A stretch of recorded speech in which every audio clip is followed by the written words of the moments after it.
গোপালগঞ্জে বিএনপি ও স্থানীয় জনতার মধ্যে ধাওয়া পাল্টা ধাওয়া, গাড়ি ভাঙচুর ও সংঘর্ষের ঘটনা ঘটেছে।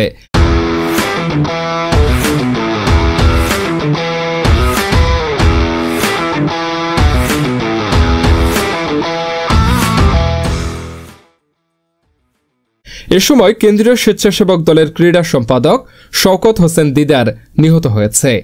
এছাড়া সভাপতি এস.এম. জিলানী ও তার স্ত্রী, গোপালগঞ্জ জেলা মহিলা দলের সভাপতি রওশন আরা রত্না এবং সময় টিভির ক্যামেরা পার্সন এইচ.এম. মানিক সহ অন্তত 40 জন আহত হয়।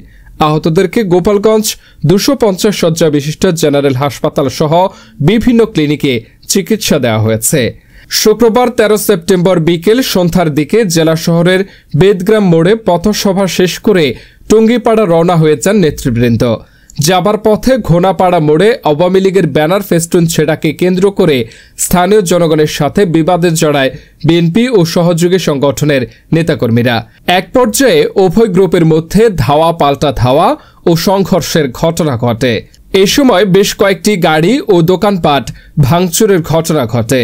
গোপালগঞ্জ সদর থানার অফিসার ইনচার্জ মোহাম্মদ আনিসুর রহমান ঘটনার সত্যতা নিশ্চিত করে বলেছেন, ঘটনাস্থলে অতিরিক্ত পুলিশ মোতায়েন করা হয়েছে। পরিস্থিতি বর্তমানে শান্ত রয়েছে।